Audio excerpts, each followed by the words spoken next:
Hello student, कैसे हैं आप सब लोग। आई होप सब लोग अच्छे होंगे और आप देख रहे हैं मेरा यूट्यूब चैनल जहां पर मैं 9th 10th 11th और 12th की वीडियो अपलोड करता हूं और जिसमें से जो हमारा आज का नया चैप्टर है उसका नाम समांतर श्रेणियां है, जिसे हम इंग्लिश में अरिथमेटिक प्रोग्रेशन बोलते हैं। और इसे हम आज जो लेक्चर है इसी लेक्चर में हम इसका द एंड कर देंगे। और इससे पहले मैंने जो पिछला लेक्चर पढ़ाया हुआ है उसमें हमने बताया हुआ था क्वाड्रेटिक इक्वेशन, जिसे द्विघात समीकरण बोलते हैं। और उससे पहले हमने दो चर वाले बहुपद पढ़ाए हैं, रैखिक समीकरण पढ़ाया है। फिर उसके बाद उसके पहले हमने बहुपद पढ़ाया हुआ है जिसे हम पॉलिनोमियल बोलते हैं। ठीक है, तो वो पहले आप पुराने लेक्चर देख लीजिए, उसके बाद ये लेक्चर देखेंगे तो और अच्छा रहेगा, क्योंकि पहले बेसिक वाले जो पुराने लेक्चर्स हैं, जो पिछले लेक्चर्स हैं, पिछले चैप्टर्स हैं, वो अगर आपके कंप्लीट हो जाएंगे फिर इसके बाद धीरे धीरे धीरे आप आगे की ओर बढ़ेंगे तो काफ़ी चीज़ें आपको समझ में आती रहेंगी। तो चलिए स्टार्ट करते हैं। और स्टार्ट करने से पहले वीडियो को लाइक कर लीजिएगा और चैनल को सब्सक्राइब कर लीजिएगा, जिससे कि मेरी जितनी भी वीडियो आती हैं उसकी आपको नोटिफिकेशन मिलती रहे। और ये आई टैब बन के आ रहा है, आई टैब में जाएंगे, प्ले लिस्ट बनी हुई है पुराने लेक्चर्स, उसमें मिल जाएंगे, तो देख लीजिए। उसके बाद फिर ये देखिए। ठीक है, तो देखिए यहाँ पर सबसे पहले हम बात करेंगे समांतर श्रेणियाँ कि समांतर श्रेणियाँ क्या होते हैं। अब देखिए समांतर छोड़िए, पहले आप श्रेणी समझिए। श्रेणी का मतलब होता है कि कोई लाइन, ठीक है, लाइन का मतलब सीक्वेंस। ठीक है, जैसे हमने एक सीक्वेंस लिखा, जैसे हम 1 2 3 पढ़ते हैं वो भी एक सीक्वेंस है, ABCD पढ़ते हैं वो भी एक सीक्वेंस है ना। मतलब कि ऐसी कोई श्रेणियां, ऐसी कोई सीक्वेंस, ऐसी कोई कि जो अरिथमेटिक प्रोग्रेशन है, जो श्रेणी है। ठीक है, तो जैसे हम यहाँ पर लिखें 1 2 3 4 5, ऐसे करके हम एंड सो ऑन कितना भी लिख सकते हैं। ठीक है, तो ये एक आपकी सीक्वेंस हो गई, है ना, ये आपकी सीक्वेंस हो गई, ये आपकी श्रेणी हो गई। ठीक है, और ये अगर आपकी समांतर है, समांतर का मतलब होता है सम प्लस अंतर, मतलब कि कोई ऐसी श्रेणी, कोई ऐसी सीक्वेंस जिन दो एलिमेंट्स या जिन दो ये अक्षर हैं, ठीक है, नंबर्स हैं, उन नंबर्स का जो अंतर हो वो क्या होना चाहिए, हर एक दोनों के गैप के बीच में आपका बराबर का अंतर होना चाहिए, चाहे वो 1 और 2 के बीच में हो, चाहे 2 और 3 के बीच में हो। मतलब कि यहाँ पर डिफरेंस जो होना चाहिए वो आपका इक्वल होना चाहिए, उसे ही हम बोलते हैं समांतर श्रेणियाँ। अब इसके अगर हम डेफिनीशन देखें तो डेफिनीशन ये कहेंगे कि ऐसी श्रेणी ऐसी श्रेणियाँ जिनके बीच का जो अंतर हो वो समांतर हो, मतलब कि उनका जो अंतर हो वो सम होना चाहिए, बराबर होना चाहिए, एक दूसरे के इक्वल होना चाहिए। तो इतनी सी बात आपको समझ में आ गई। लेकिन हर क्वेश्चन में तो इस तरीके से होगा नहीं। देखिए इसका अंतर किस तरीके से हो सकता है, जैसे हमने 1 2 3 लिखा है, हम इवन नंबर ले सकते हैं 2 4 6 8 ये ले सकते हैं, इनका भी अंतर समान रहता है। अगर हम लेना चाहें तो हम ऑड नंबर ले सकते हैं, 1 3 5, है ना, 7, इसका अंतर अलग होता है। तो ऐसे ही हमें बहुत सारी श्रेणियां मिलने वाली हैं, बहुत सारे हमें अरिथमेटिक प्रोग्रेशन, जिसे हम AP भी बोलते हैं, वो हमें बहुत सारे मिलने वाले हैं। तो हम कुछ ऐसा एक सीक्वेंस लें, ऐसी कोई हम श्रेणियां बनाएं जिस श्रेणी से क्या हो जाए कि हर जगह वो चीज़ फॉलो हो और हम आसानी से सॉल्व कर सकें। और यहाँ पर हम अंतर देखते रह जाएंगे और इसमें से क्वेश्चन भी बहुत अच्छे अच्छे क्वेश्चन बनते हैं, जो कि आपके आगे भी फर्स्ट ईयर इंटर या आप BSc में भी जाएंगे, वहाँ भी आपको ये सब चीज़ें यूज होने वाली हैं। ठीक है, तो कहने का मेरा मतलब है कि ये जो हम चैप्टर पढ़ रहे हैं तो ये हमारा जैसे हाई स्कूल है, तो हाई स्कूल में मान लीजिए कि ये हम पहली बार पढ़ रहे हैं, पहली बार पढ़ रहे हैं, इस वजह से आपको इतने अच्छे से पढ़ना है कि एक एक पॉइंट्स क्लियर हो जाएं, एक एक चीज़ें क्लियर हो जाएं, जिससे कि आपको आगे चल के एक भी प्रॉब्लम ना हो और आप आसानी से क्वेश्चंस को सॉल्व कर पाएं। ठीक है, तो यहाँ पर सबसे पहले हम क्या करते हैं, एक काम करते हैं कि मान लीजिए कि एक अर्थमेटिक प्रोग्रेशन एपी, ठीक है, अर्थमेटिक प्रोग्रेशन एपी जो है वो क्या है आपका A1 है, A2, A3, A4 and so on. कहां तक लेते हैं, nth टर्म तक लेते हैं, इसको an तक ले लो। अब nth टर्म कहां होगा वो आपका देखेंगे जब हम क्वेश्चन सॉल्व करेंगे, लेकिन अभी क्या है कि इसको जरूरत के हिसाब से आप nth टर्म तक लिख लीजिए, यहीं तक नीड रहेगी हमें, तो यहीं तक हम जरूरत रहेगी तो हम यहां लेते हैं। ठीक है, मान लीजिए कि ये हमारी एक सीक्वेंस, एक श्रेणी है, ये श्रेणी जो है वो समांतर श्रेणी है। ठीक है, अब अगर ये समांतर श्रेणी है तो इसमें से अगर मैं पूछूं कि इसमें से पहला पद कौन सा है, इसमें से पहला टर्म कौन सा है, पद कौन सा है, तो आप कहेंगे कि यहां पर A1 जो है वो पहला पद है। ठीक है, पहला पद है। दूसरा पद A2 होगा, है ना, दूसरा पद A2 होगा। ऐसे करके मान लीजिए ये an है तो ये इसको क्या बोलेंगे, इसको बोलेंगे अंतिम पद बोलेंगे। ठीक है, इसको अंतिम पद बोलेंगे, ये नहीं बोलेंगे कि ये nवां पद है, इसको कहेंगे ये कौन सा पद है, अंतिम पद है। ठीक है, अब ये अंतिम पद है तो अब क्या करना है हमें, ये चीज समझ गए, इस सीक्वेंस के बारे में हम समझ गए अब कि ये हम इस तरीके से हम लिखेंगे। अब देखिए यहां पर ये तो लिख लिया, लेकिन मैंने पहले से बोला था कि समांतर श्रेणी का मतलब है कि जो भी दो आपकी वैल्यू हैं, दो आपके यहां पर नंबर हैं, उन दोनों नंबर के बीच का अंतर समान होना चाहिए। ठीक है, तो इसके बीच का अंतर भी समान होगा, इसके बीच का भी अंतर समान होगा, इसके बीच का भी, ऐसे करके ये चला जाएगा। तो कहने का मतलब है कि इनके सभी, है ना, इनके सभी नंबर का जो अंतर होगा वो क्या रहेगा, समान रहेगा। इसलिए हम कह सकते हैं कि इसे हम बोलेंगे सर्वांतर, सर्वांतर। ठीक है, सर्वांतर, सर्वांतर का मतलब कि सभी का जो अंतर होना चाहिए वो बराबर होना चाहिए। मतलब अगर इसके दोनों के बीच का अंतर 1 है तो इन दोनों के बीच का भी अंतर 1 होना चाहिए। तो सर्वांतर को जो हम डिनोट करते हैं वो D से डिनोट करते हैं और इसे हम बोलते हैं डिफरेंस। ठीक है, तो इनका डिफरेंस जब भी निकाला जाता है, सर्वांतर जब भी निकाला जाता है, तो हम दूसरे वाले जो नंबर होगा, दूसरे वाले नंबर में पहले वाले नंबर को घटाना है। मतलब हमें यहाँ क्या करना है, A2 माइनस A1 करना है अगर आपको D निकालना है। तो ये आपके एक फॉर्मूला हो गया जब आपको डिफरेंस निकालना है। ठीक है, अब इसका डिफरेंस जो भी होगा वही सभी एलिमेंट्स का होगा, क्योंकि हम यहाँ पर पढ़ रहे हैं सर्वांतर। सर्वांतर का मतलब होता है कि सभी एलिमेंट का अंतर। ठीक है, सभी एलिमेंट में जो दो एलिमेंट्स हैं उनके अंतर, उन्हें ही हम सर्वांतर बोलेंगे। ठीक है, अगर ये सर्वांतर है, ठीक है, तो मान लीजिए कि ये A बराबर A2 माइनस A1 है। ठीक है, अगर A बराबर A2 माइनस A1 हो गया, है ना, तो हम कह सकते हैं, या ये ना बोलिए आप, ठीक है, ये जैसे हमारा अभी लिखा है D बराबर लिखा है। ठीक है, D बराबर क्या लिखा है, A2 माइनस A1 लिखा है। तो इस वाले सीरीज को हम क्या लिख सकते हैं, इस वाले सीक्वेंस को लिख सकते हैं हम A, ठीक है, comma A plus D, comma A plus 2D, comma A plus 3D। ठीक है, ये चीज, ओके, एंड सो ऑन। ये आपका जाने कहां तक चला जाएगा। अब यहां पर हमें अंतिम पद की कोई जरूरत नहीं है, हमें सिर्फ ये देखना है कि जितनी हमें जरूरत होगी उतनी ही पद हम यहां से उठा लेंगे।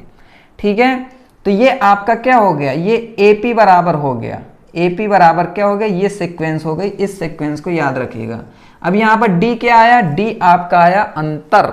अब जैसे ये ए है, अब ये होगा, तो इन दोनों के बीच का जो भी सीक्वेंस होगा वो क्या होगा कि इसमें से उस सर्वांतर को ऐड कर दोगे तो दूसरा पद आ जाएगा, फिर इसमें से सर्वांतर को 2 बार ऐड कर दोगे तो ये आ जाएगा, ऐसे 3 बार ऐड कर दोगे तो ये एलिमेंट्स आ जाएगा। कैसे आएगा, जब मैं क्वेश्चन लूंगा तो समझ में आ जाएगा। अभी मैं थोड़ा सा आपको एक झलक दिखाई दे रहा हूं।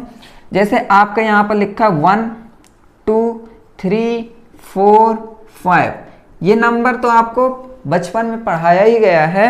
अब इस नंबर को हम कहते हैं कि ये आपका मान लीजिए एपी है, ठीक है, ये आपका समांतर श्रेणी है। तो ये कैसे पता चलेगा कि ये समांतर श्रेणी है, तो इसको इस फॉर्म में कैसे देखेंगे, तो सबसे पहले हम देखेंगे सर्वांतर, मतलब कि इसका डिफरेंस क्या है।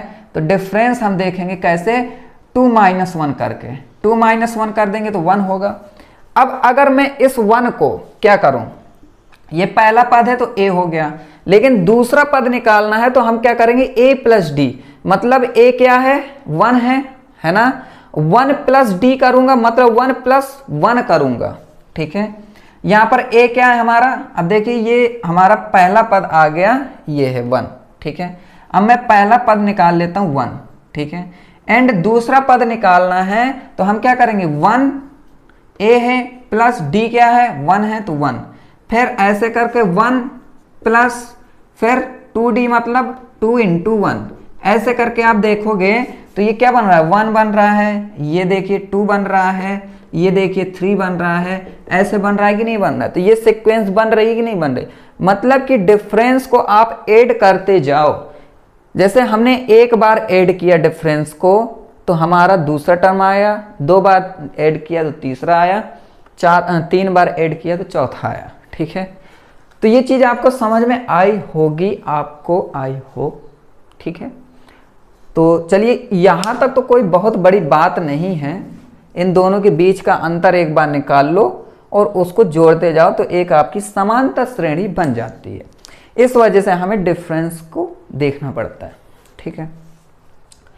अब इसके बाद अब हम क्या करेंगे यहां पर, अब यहां पर हम देखेंगे इसका एक क्वेश्चन, ठीक है। ये तो एक आपका एग्जाम्पल हो गया समझाने के लिए, लेकिन एक्चुअली में क्वेश्चन कैसा आएगा वो क्वेश्चन हम देखते हैं फिर सॉल्व करते हैं, तो इतना आपको समझ में आ गया होगा, ठीक है। फिर इसके बाद अभी इसका फॉर्मूला हम देखेंगे, लेकिन अभी थोड़ा सा आपको इतने का आप एग्जाम्पल देख लो, इसके बाद फिर हम फॉर्मूला देखेंगे। और ये नोट कर लीजिएगा, ठीक है, नोट्स बनाते रहिए तो सही रहेगा। मान लीजिए कि क्वेश्चन इस तरीके से आया, उदाहरण के तौर पे, कि यदि प्रथम पद,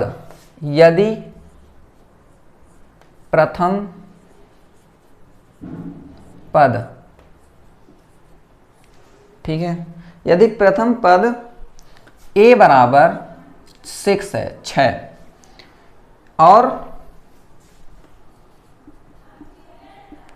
सर्वांतर जो डिफरेंस है सर्वांतर d बराबर वो कितना है आपका, 3 है, 3 है, ठीक है। तो अब ये बताइए कि इसकी सीरीज क्या होगी। अब देखिए आपका पहला पद दे दे और डिफरेंस दे दे तो आप एक अच्छी खासी सीरीज फाइंड कर सकते हैं आप, ठीक है, दो चीजों से, ठीक है। कैसे, तो देखिए ये फॉर्मूले के तौर पे देखेंगे कि पहला पद क्या है, a है, a की वैल्यू क्या है, 6 है, तो चलिए 6 रख दी। दूसरा पद क्या है, a + d, a + d मतलब 6 + 3, 6 + 3 कितना हो गया, 9, ठीक है, कॉमा, फिर क्या करना है, a + 2d मतलब 6 + 2d का मतलब है 2 × 3, है ना, तो 2 × 3 = 6, तो कितना आ गया, 12, फिर a प्लस फिर 2d के बाद 3d, 6 + 3 × 3, है ना। ऐसे करके ये जाने कहाँ तक पहुंच जाएगा, तो उससे हमें बहुत आगे तक नहीं ले जाना है, बस इतना दिखाना है कि ये अब सीक्वेंस बन रहा है। तो देखिए 6 हो गया, ये 9 हो गया, ये 12 हो गया, ये 3 × 3 = 9 और 6 15 हो गया, है ना, एंड सो ऑन। तो आप देखते जाएंगे कि ये आपकी अच्छी खासी एक तो सीक्वेंस बन गई, एक आपकी जो है अरिथमेटिक प्रोग्रेशन बन गई, समांतर श्रेणी बन गई। तो अगर आपसे पूछा जाए कि आप एक समांतर श्रेणी को फाइंड कीजिए, आपके पास पहला पद है ए और सर्वांतर है, डिफरेंस है 3, ठीक है, या डी, ठीक है, तो आप अच्छी खासी एक सीक्वेंस आप फाइंड कर सकते हो। तो चलिए यहां तक तो हमने पता कर लिया कि फाइंड कैसे की जाती है सीक्वेंस, ठीक है। लेकिन अगर आपसे पूछा जाए आगे चल के, कर ही लिया है, अब एक बार मैं और एक क्वेश्चन लेना चाहता हूं, क्योंकि एक क्वेश्चन से काफ़ी स्टूडेंट्स का मन नहीं भरा करता, वो सोचते हैं अरे यार एक क्वेश्चन हो गया, अब एक क्वेश्चन और हो जाए, मान लीजिए इसमें नहीं समझ में आया तो दूसरे में आपको समझ में आ जाए, ठीक है।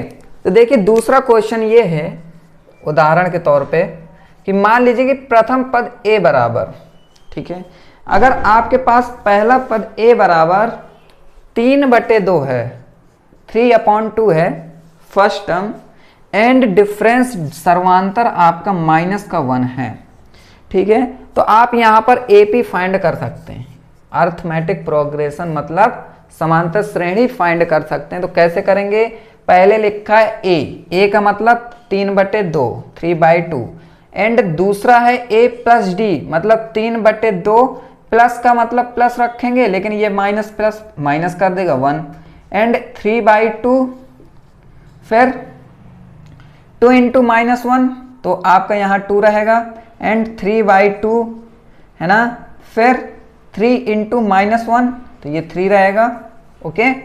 तो ये आपकी एक सीक्वेंस बनती जाएगी, इनको सॉल्व कर लीजिएगा। 3/2 हो गया, फिर आपका 2 × 2 3 में 2 गया 1/2, एक सेकेंड रुकना यार, परेशान किए ये बहुत, हाँ।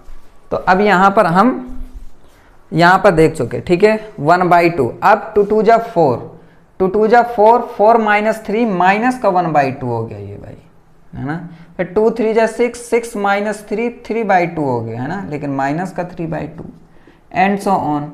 तो ये आपकी एक सीक्वेंस बनती चली जा रही है। तो इस तरीके की सीक्वेंस फाइंड करने के लिए आपको सबसे पहले AP याद रखना पड़ेगा। AP मतलब arithmetic progression, A, A + D, A + 2D, A + 3D, ऐसे करके आप कहीं तक भी फाइंड कर सकते हैं। लेकिन आपको अगर फाइंड करना है कि मान लीजिए कि आपके पास समांतर श्रेणी दिया है लेकिन उसका nवां पद फाइंड करना है, nवां टर्म फाइंड करना है, तो कैसे फाइंड करेंगे। nवां टर्म का मतलब है कि कोई एक सीक्वेंस दे दिया, ठीक है, उस सीक्वेंस का पूछ लिया कि ये बताइए इस सीक्वेंस में 7 जो 7वां पद है, 7th टर्म है, वो क्या होगा। अब यहां पर अगर फाइंड करेंगे तो आप लिखते चले जाएं 7 टर्म तक, फिर बताएं कितना समय लग जाएगा। आपसे पूछे कि इसमें से 22वां पद क्या है, 22, 2nth पद है ना टर्म, तो वो कैसे फाइंड करेंगे। क्या आप 22 टर्म्स तक लिखते चले जाएंगे, क्या नहीं लिखेंगे ना। उसके लिए आपको एक फॉर्मूला याद रखना पड़ेगा। जब तक फॉर्मूला नहीं याद करेंगे तो वो फिर आसान नहीं रहेगा, परेशानी होगी, ठीक है। तो चलिए उसकी ओर बढ़ते हैं। अभी आपने सिर्फ सीखा है कि सीक्वेंस कैसे, समांतर श्रेणी बनाना कैसे है, वो सीख लिया। अब हम समांतर श्रेणी में जो हमें टर्म्स फाइंड करने, वो टर्म्स कैसे फाइंड करें कि 7वां टर्म्स कौन सा है, 7वां पद कौन सा है, 8वां पद कौन सा है, 11वां पद कौन सा है, 50वां पद कौन सा है, 100वां पद कौन सा है, 500वां पद कौन सा है, 1000वां पद कौन सा है, ये सब कैसे फाइंड करेंगे। उसके लिए हम यहाँ पे आगे बढ़ते हैं। अभी के लिए इतना नोट कर लीजिए, ठीक है। चलिए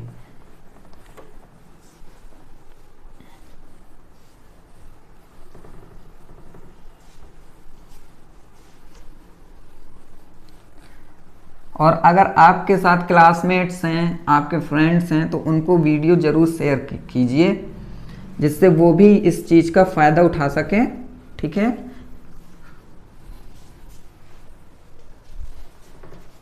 क्योंकि क्या है ना, इसमें एक ही लेक्चर में कंप्लीट कर देता हूँ मैं, चैप्टर एक ही लेक्चर में कंप्लीट कर दो, जिससे कि बच्चे को एक ही बार में पढ़ लेगा। तो उससे ये हो जाएगा कि सिर्फ आपको प्रैक्टिस सेट लगाना है, बाकी तो आपके कॉन्सेप्ट क्लियर ही हो जाएंगे, है ना।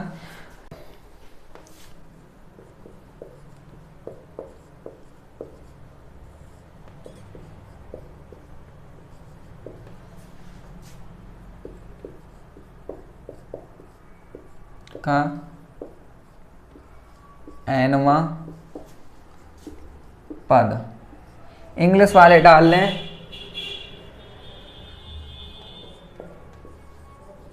टर्म्स ऑफ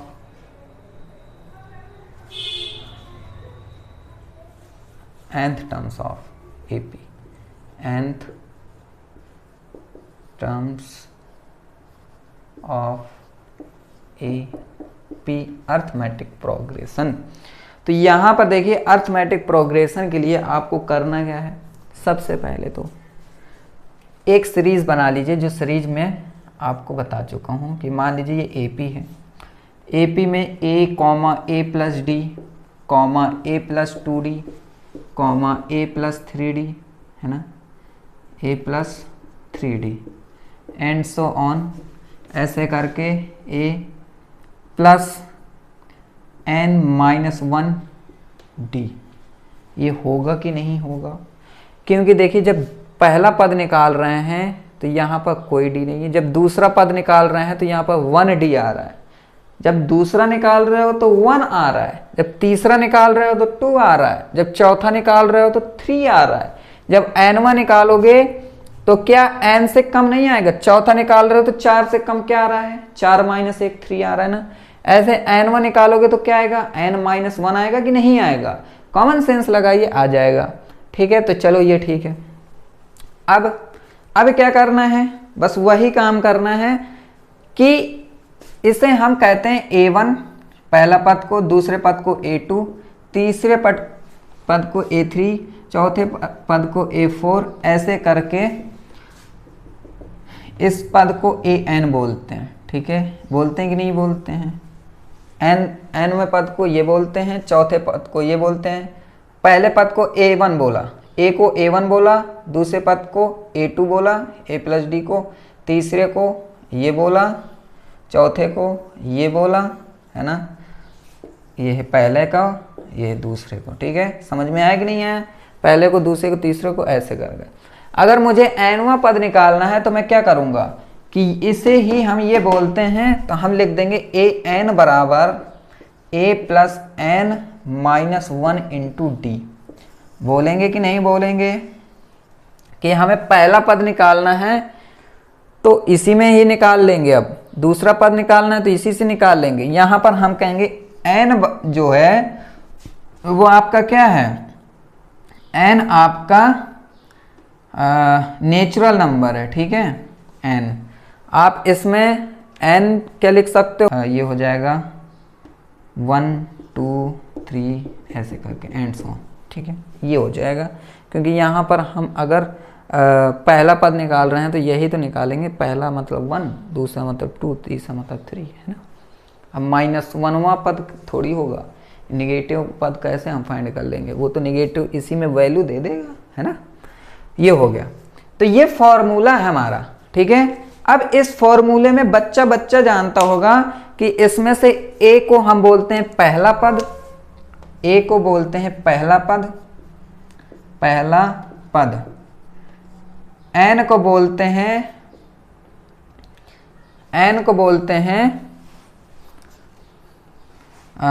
nवां पद।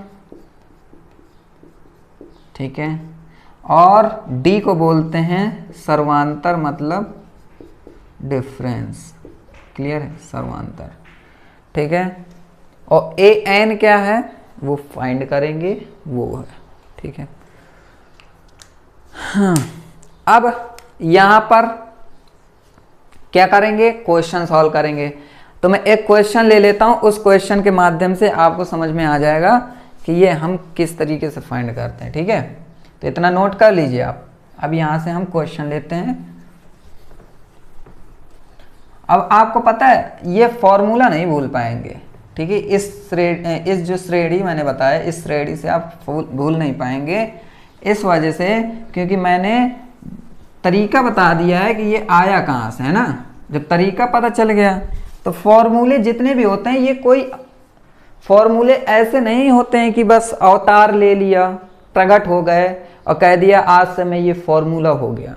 फॉर्मूला होता है उसी चीज़ का निकला हुआ कोई एक ऐसा चीज़ हो जाता है। जैसे एक श्रेणी हुई, अब ये प्रकट थोड़ी हुआ है कि इसको किसी वैज्ञानिक ने बना दिया हो कि भाई साहब ये फॉर्मूला मैंने चमत्कार से बनाया है, इसमें से आप कोई भी एलिमेंट्स डालिए वो आके दे देगा, ऐसा नहीं है। ये आपका इसी श्रेणी में ही था, बस हमें फाइंड करना था कि ये ऐसा फॉर्मूला हो सकता है कि इससे हम काफ़ी चीज़ें फाइंड कर सकते हैं। ठीक है, ये चीज़ है।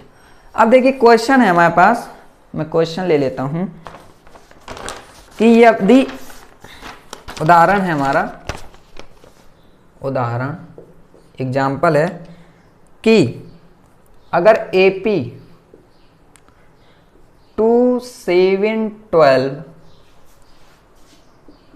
ऐसा है, ठीक है। अगर ये एक श्रेणी दे दी गई हमें, अब इस श्रेणी में आपसे पूछे कि बताइए कि इसका, इस श्रेणी का 10वां पद क्या होगा 10वां पद क्या होगा, तो कुछ लोग क्या करेंगे मुझे पता है, वो क्या करेंगे, इसी में दिमाग लगाएंगे या फिर इसको आगे बढ़ाना चालू कर देंगे या 10वें टर्म तक ले जाएंगे और वो करते रहेंगे, उसमें से पता भी नहीं रहेगा कि ये सही है कि नहीं है। लेकिन अगर हम ये फॉर्मूले के तौर से सॉल्व करें, ये जो फॉर्मूला है हमारा an बराबर a plus n minus 1 into D का, तो यहाँ से हम फाइंड कर सकते हैं हमें कौन सा निकालना है, 10वां पद निकालना, मतलब कि यहाँ पर 8 10 बोल सकते हैं। ठीक है, यहाँ पर a क्या है हमारा, पहला पद क्या दिए 2 दिए हैं। अब पद कौन सा निकालना है, 10वां निकालना है, तो 10वां का मतलब कि 10, तो n बराबर 10, तो 10 रख दिए एंड माइनस 1 कर दिया एंड यहाँ पर d है, डिफरेंस निकालना है। डिफरेंस मैंने बताया है कि दूसरे टर्म में पहले टर्म को निकालना है, a2 माइनस a1 को फाइंड करने हैं, तो 7 माइनस 2 तो कितना आ जाएगा 5 आ जाएगा, तो यहाँ पर इंटू 5 करना है। ठीक है, 2 हो गया प्लस ये 9 हो गया, 10 माइनस 1 9। सबसे पहले आपको यही काम करना है कि ब्रैकेट को सॉल्व करना है, उसके बाद बाकी को सॉल्व करना है। ठीक है, तो इसको सॉल्व किया, 9 आ गया, 9 के बाद 9 5 जब 45 एंड 45 रखना है। अब आपको ऐड कर देना, तो ये आ गया 47।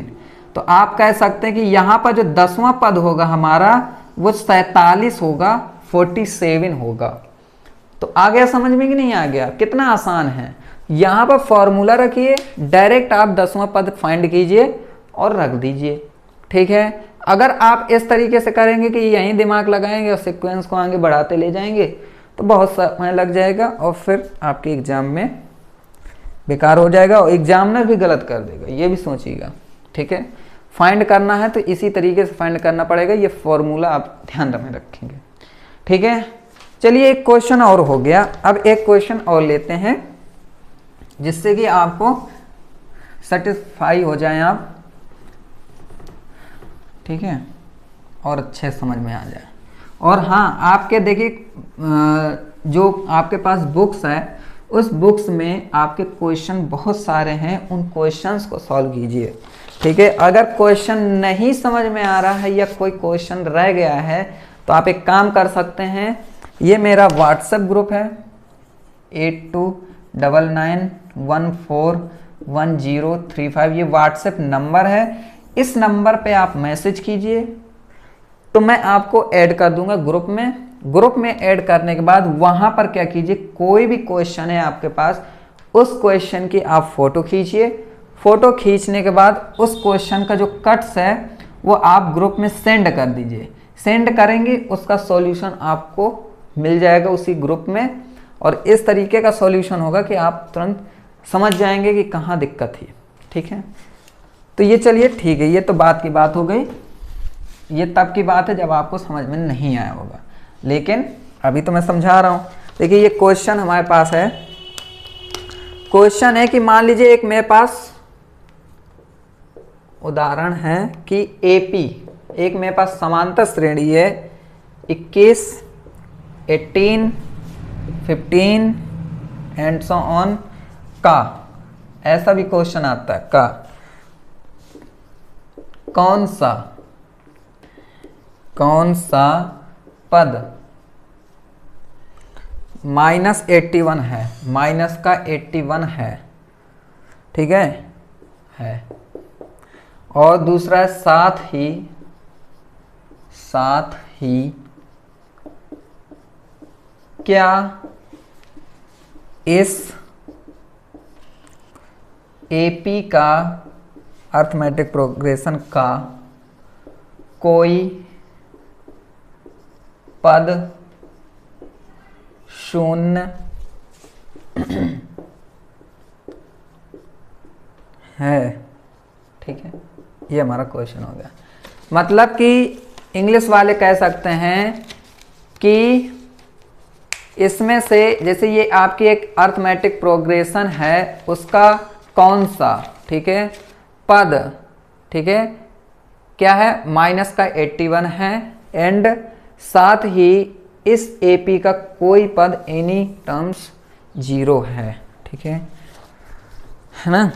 तो ये आप समझेंगे क्वेश्चन को। इस क्वेश्चन को समझने के बाद फिर आप बताएंगे कि कहाँ दिक्कत है आपको। तो देखिए यहाँ पर सबसे पहले क्वेश्चन पढ़ना है। ये आपके एक सीक्वेंस हो गई। इस सीक्वेंस में हमें सबसे पहले तो ज़रूरत ही है पहले पद की। तो पहला पद है 21, इसका डिफरेंस निकाल लिया करो 18 माइनस 21, तो कितना हुआ 19, 20, 21 माइनस का 3।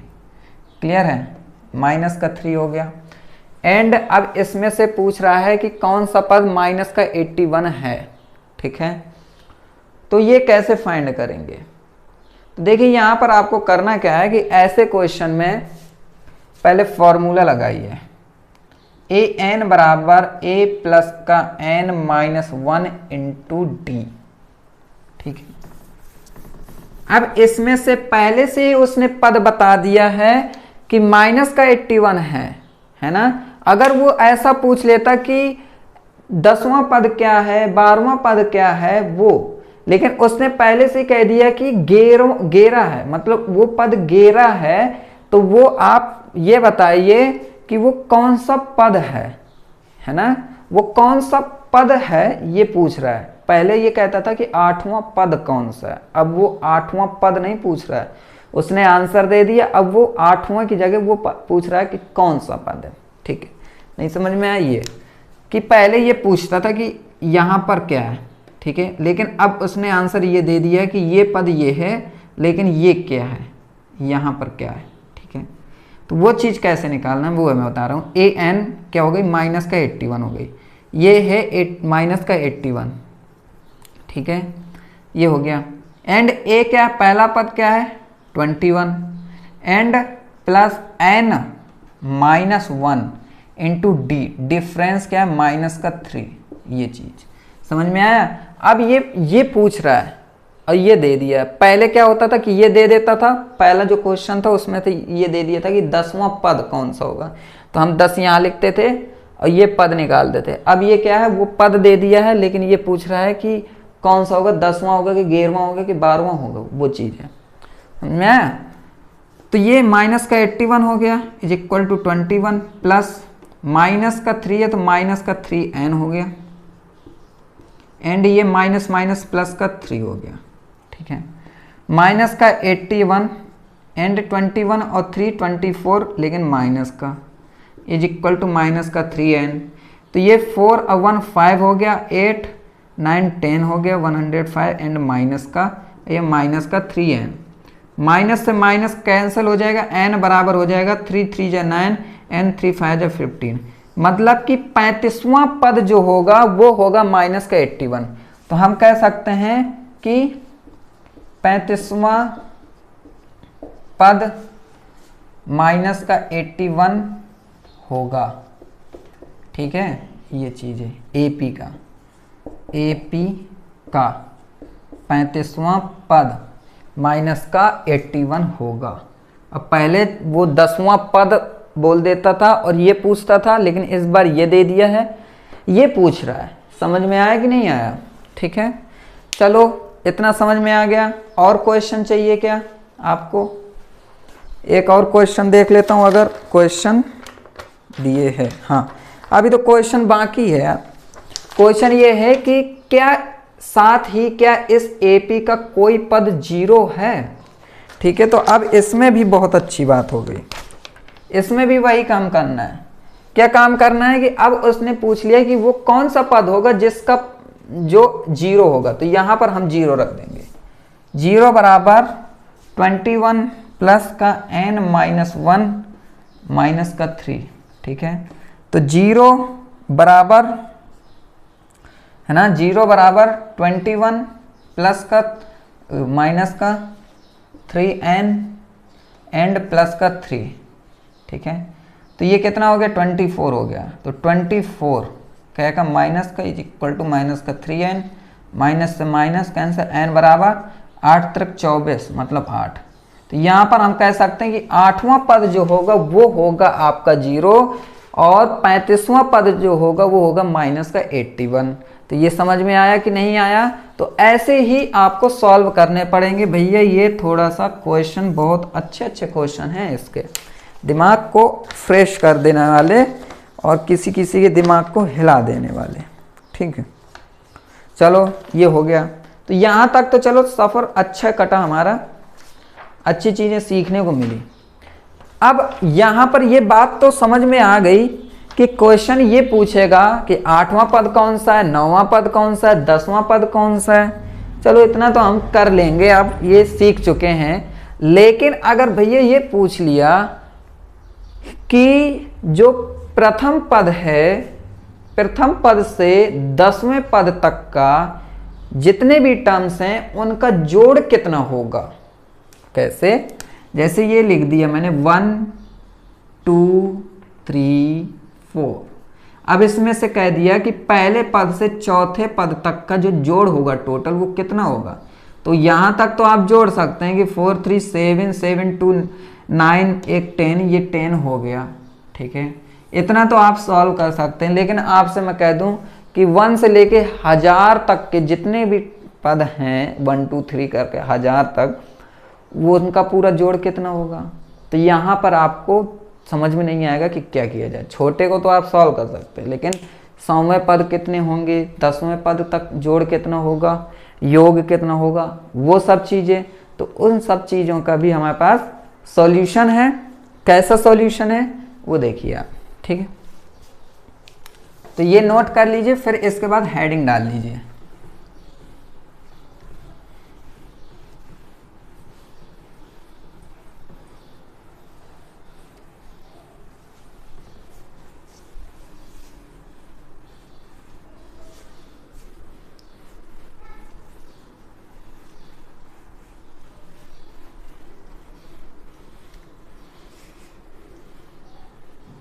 चलो ठीक है।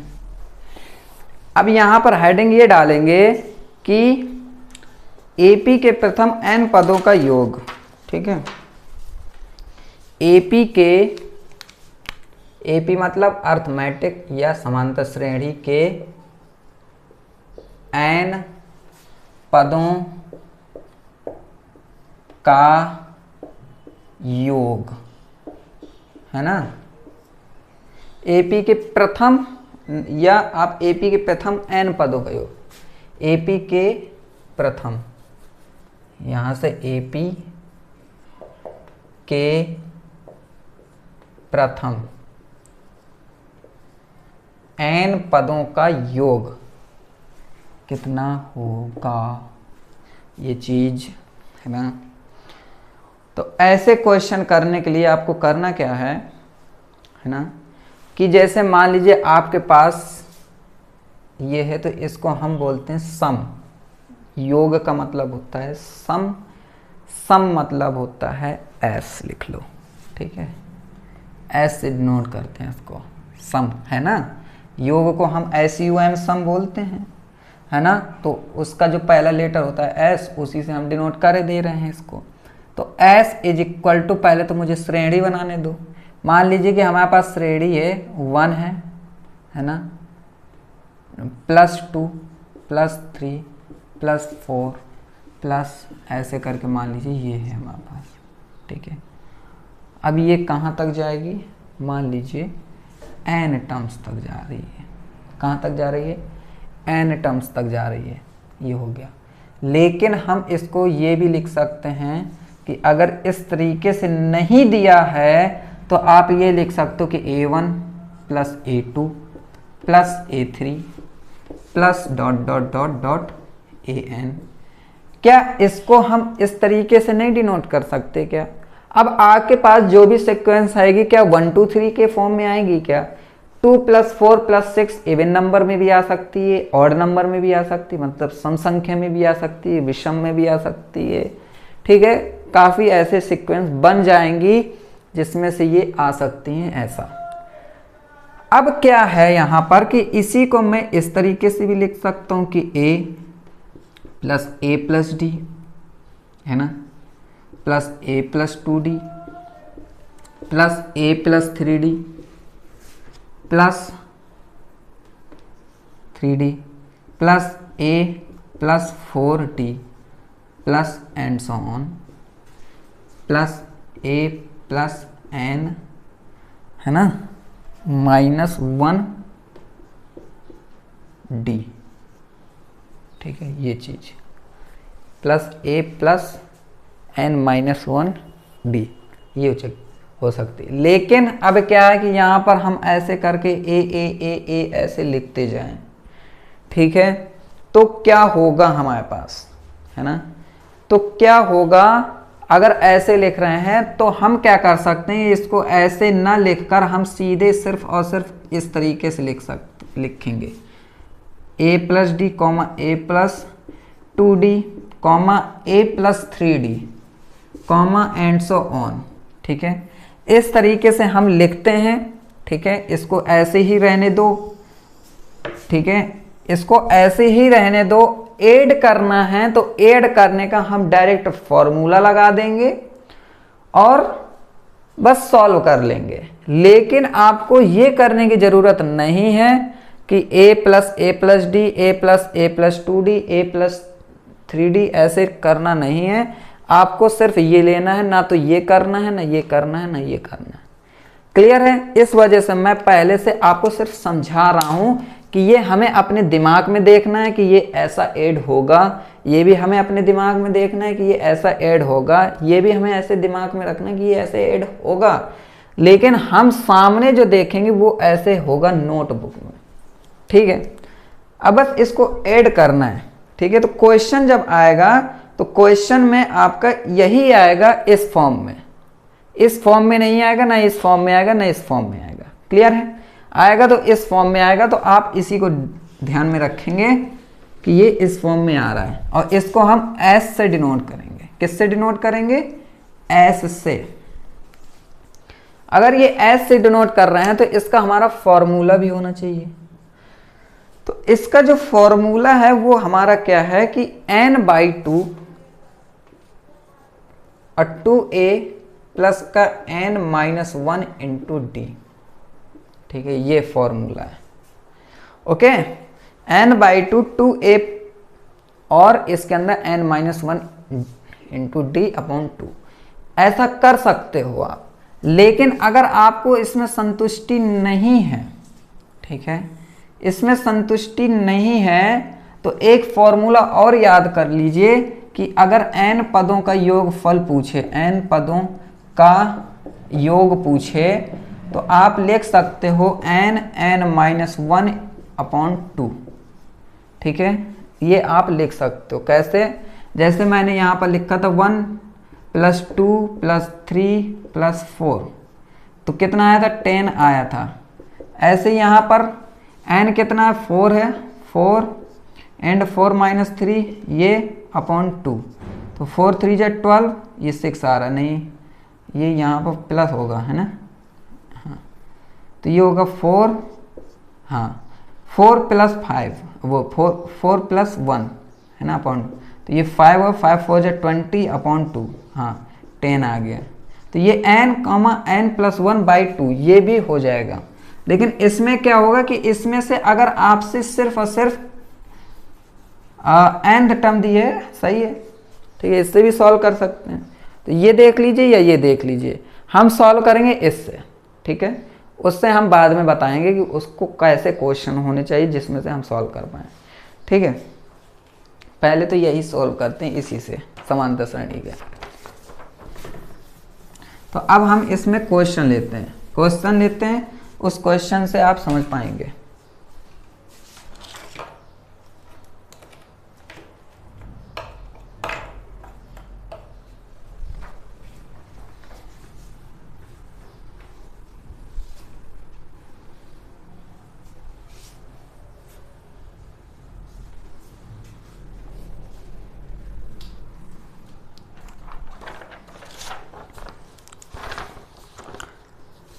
मान लीजिए हमारे पास एपी अर्थमेटिक प्रोग्रेशन दिए 8 3 -2 एंड सॉन के प्रथम, क्या दिया है, प्रथम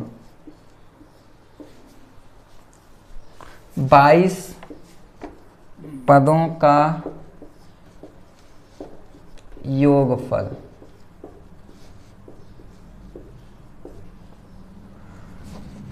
ज्ञात कीजिए।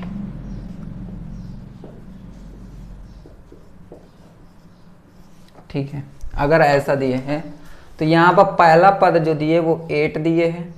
ठीक है, और इसमें से आपका डी जो दिए है वो क्या है, 3 - 8 मतलब 5 माइनस का। ठीक है, ये हो गया। अब यहाँ पर s क्या है, 22वां पद है, तो s is equal to n/2 मतलब 22/2। ठीक है, 22/2, ये फॉर्मूला लगाओ पहले, n/2 एंड यहाँ पर होगा 2a प्लस का n-1 इंटू डी। तो nवा मतलब 22/2, 2 मतलब 2, a का मतलब 8 प्लस n 22 - 1, तो ये हो जाएगा यहाँ पर 21 ओनली, 21 हो जाएगा। अब इसको तो 105 आएगा, ये 5 1 5 5 2 10। हाँ, अब इसका कर दो, ये हो गया 11 5 55 एंड 11 1 11। और अब ये हो जाएगा 15 में 6 गया तो ये हो गया 9।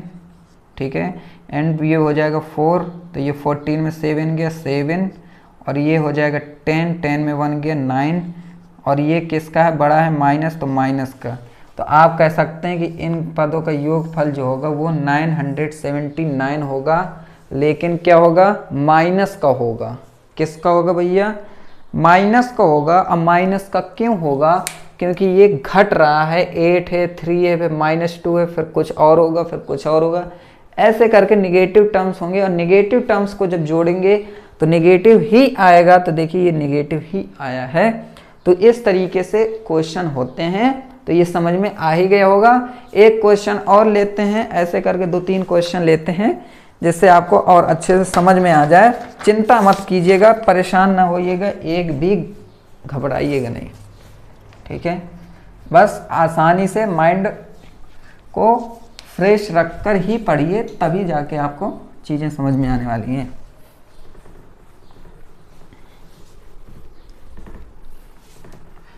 तो यहाँ पर देखिए दूसरा क्वेश्चन ये है कि यदि किसी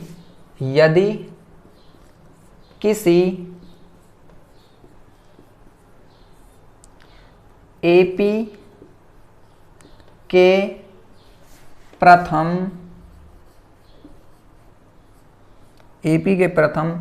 14 पदों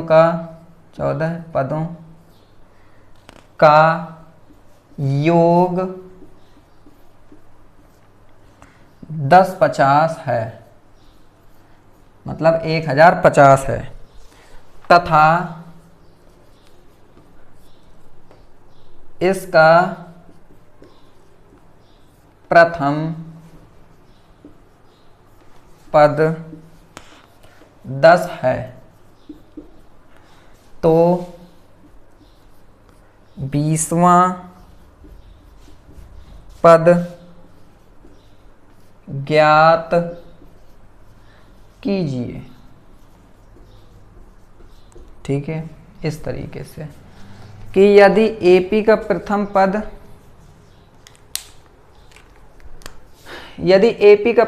मतलब a बराबर 14 है और पदों का योगफल s बराबर 1050 है। ठीक है, तथा इसका प्रथम पद 10 है। अरे यार, प्रथम पद 10 है यहाँ पे। ठीक है, और 14 पदों का योगफल, ठीक है, 14 पदों का योगफल ये है, एंड n बराबर 14 हो गया। ठीक है, 14 पद का योगफल ये है। ठीक है, तो 20वां पद क्या होगा, 20वां पद क्या होगा। चलो, ये बड़ा झंझट वाला सवाल है क्या। a बराबर 10 है तो ये s बराबर n/2 2a प्लस का n-1 इंटू डी। ठीक है,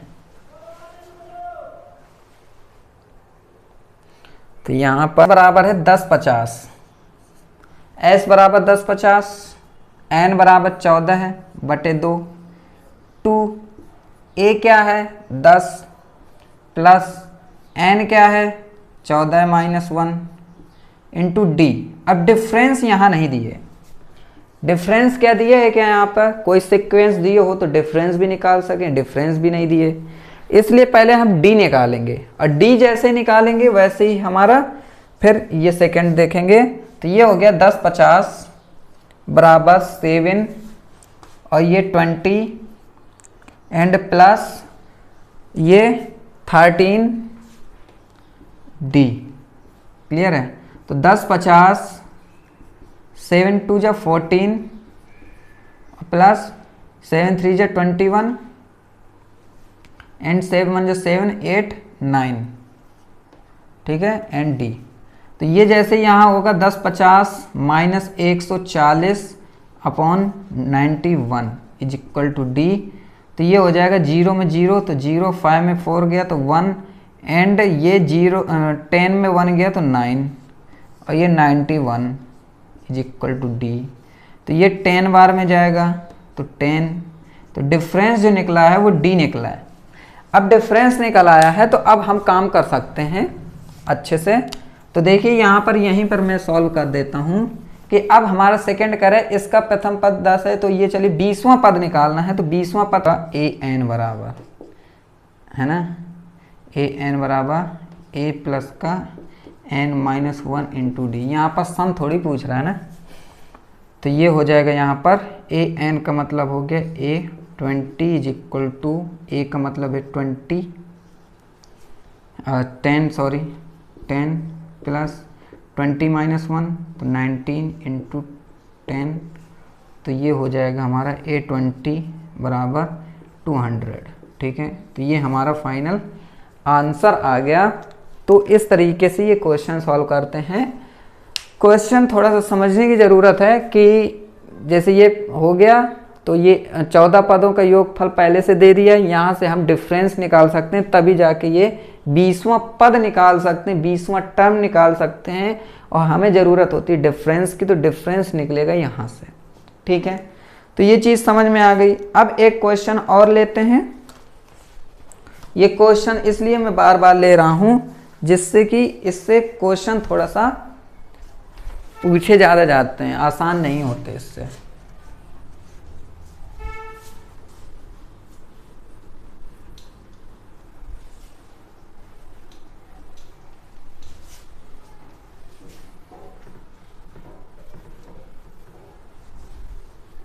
ठीक है, तो देखिए क्वेश्चन है हमारा कि प्रथम 1000 धन पूर्णांक का योग कितना होगा, है ना। तो देखिए ये कैसे है क्वेश्चन, जो मैंने सेकेंड फॉर्मूला लिखा था यहाँ पर n पदों का योगफल, n पदों का योगफल क्या था, n+1/2। बस यही काम करना है। यहाँ पर क्या लिखना है, 1000 लिखना है एंड 1000 + 1 एंड बटे 2। तो ये 5 बार में तो 500 और ये कितना हुआ 1001 रुपये। तो ये कितना हुआ 5 एकम 5 0 0 5 एकम 5 और 2 0 ये लग गए। ठीक है, तो ये कितना हुआ 500 500। ठीक है, कितना हुआ 500 500। तो ये हमारा फाइनल आंसर हो गया। ठीक है, ओके, 1000 पदों का योगफल ये हो गया। तो इस तरीके से सॉल्व कर लेंगे हम लोग। ठीक है, तो ये हो गया। अब एक क्वेश्चन और अगर इस तरीके से पूछा जाए कि देखिए यहाँ पर तो ना तो पहला पद दिया है, ना यहाँ पर डिफरेंस दिया है ना, और यहाँ पर सीधे उसने 1000 दे दिया और कह दिया धन पूर्णांक का योग, ठीक है। तो हम सीधे 1000 प्लस 1/2 ये फॉर्मूला लगा के ये सॉल्व कर लेंगे। इस वजह से मैंने वो फॉर्मूला लिखा हुआ था। और ये फॉर्मूला, दो तरीके के फॉर्मूले हैं हमारे पास जो इम्पोर्टेंट हैं जब हमें सम करना हो। बस एक क्वेश्चन और है हमारे पास, फिर फाइनल हो गया हमारा ये चैप्टर कंप्लीट हो गया, ठीक है।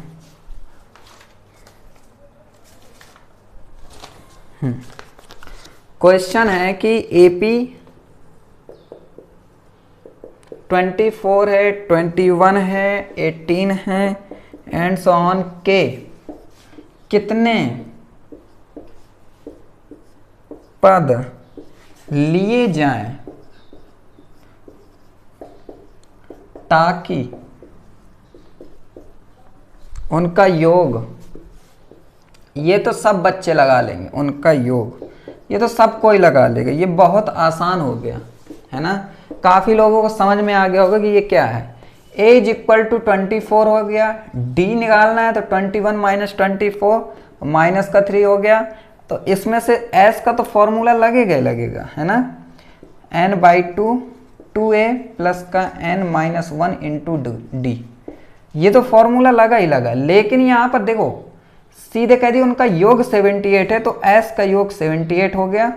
n/2 निकालना है एंड 2 इंटू 24 प्लस n-1 और d डिफरेंस क्या है माइनस का 3, ये काम करना है। तो यहां पर 78 और ये 2 चला जाएगा यहाँ पर पहले, है ना। 2 8 जा 4, 8 2 जा 16 की 6 कैरी 1, 7 2 जा 14 एक 15 इज इक्वल टू n, और ये 2 4 जा 8, 2 2 जा 4 प्लस नहीं माइनस का 3n एंड प्लस का 3, ठीक है। 156 is equal to 48n minus का 3n स्क्वायर प्लस का 3n। क्लियर है भाई साहब। आप क्या करेंगे, हम देखिए अब यहाँ पर 156 है। अब इस टर्म्स को यहाँ ले आते हैं तो प्लस का 3n स्क्वायर हो गया एंड पहले इसको जोड़ लो, 48 है और 3 है तो 51 हो गया। तो 51 यहाँ आएगा तो माइनस का 51n हो गया। क्लियर है। तो ये देखिए इक्वल टू 0 हो गया। तो ये क्वाड्रेटिक इक्वेशन बन गई। अब क्वाड्रेटिक इक्वेशन मैं बता चुका हूँ पिछले लेक्चर में कि इनका फैक्टर कैसे करते हैं, ठीक है। तो सबसे पहले आप अगर देखना चाहें तो 3 कॉमन हो रहा है क्या, तो ये 3 कॉमन हो रहा है। तो ये 3 कॉमन जैसे लिया यहाँ पर तो ये हो जाएगा 3 1 जा 3, 3 7 जा 21 एंड ये 3 5 जा 15, 3 2 जा 6 इज इक्वल टू 0। तो ये 3 तो यहाँ चला गया तो ये हो गया n square minus 17n plus का 52 इक्वल टू 0, ठीक है। अब हमें क्या करना होता है कि ऐसा टेबल पढ़ना है कि टेबल में 52 आना चाहिए, ठीक है, और ऐड करने में 17 आना चाहिए। तो 13 का टेबल पढ़ो 13 3 6 3 3 52 और 13 4 कितना होता है 17 होता है। और हमें ऐड कैसे करना है वो ये प्लस बताता है, ठीक है। तो n square is equal to n square minus 13n minus 4n plus का 52 इक्वल टू 0, ठीक है। अब यहाँ पर 2 2 ले लेते हैं इस तरीके से, ये है ना। इससे n कॉमन हो रहा है n माइनस 13 एंड यहाँ से माइनस का 4 कॉमन हो रहा है n माइनस 13, है ना, इक्वल टू 0। तो ये n माइनस 1 यहाँ से कॉमन हो रहा है, सॉरी n माइनस 13। तो बच क्या रहा है यहाँ पर n माइनस 13 यहाँ से निकला n माइनस 4 इक्वल टू 0। तो n माइनस 13 बराबर 0, एक n माइनस 4 बराबर 0। तो ये हो गया n बराबर 13 और n बराबर 4। तो हमारे पास दो ऐसे पद हैं जिन पदों में आपका क्या होगा इसमें कि उनका योग 78 होगा। ठीक है, ऐसे कितने पद होंगे, वो ऐसे कितने पद लिए जाएं ताकि उनका योग 78 हो, तो हम कहेंगे ऐसे दो पद लिए जाएंगे जिनका योग हमारा कितना होना चाहिए, 78 होना चाहिए। 13 है 4 है, तो या तो 13 होगा या 4 होगा। ठीक है, इन दोनों ऐसे टर्म्स हैं कि या तो 13वां पद लेंगे तो 78 आएगा, या तो 4वां पद ले सकते हैं तो 78 आएगा, क्योंकि भाई यही आपका आंसर है। तो इसमें से जो आएगा वही आपका, तो आप ऐसे लिख सकते हैं कि n बराबर 13 या फिर n बराबर 4 वह ऐसे पद हैं जिनका योग आपका 78 होगा। ठीक है, तो चलिए आज तो ये कंप्लीट होता है हमारा चैप्टर। अब इसके बाद इसमें से जितने भी ऐसे क्वेश्चन हैं जो क्वेश्चन आपसे नहीं बने हैं या बनने में प्रॉब्लम आ रही है, तो आप क्या कीजिए, व्हाट्सएप नंबर दे दिया है, उसमें से बोलिए, ग्रुप में ऐड कर देंगे। उसमें से आप क्वेश्चन की कट भेजिए, उसका सॉल्यूशन आपको मिल जाएगा। तो चलिए मिलते हैं नेक्स्ट लेक्चर में नए चैप्टर के साथ। तब तक के लिए मेहनत करते रहिए, पढ़ते रहिए, प्रैक्टिस करते रहिए और अपने फ्रेंड्स को वीडियो भेजिए जिससे कि वो भी इस चीज़ का फ़ायदा उठा सकें। और हम नेक्स्ट लेक्चर में मिलेंगे, तब तक के लिए thank you very much and good bye.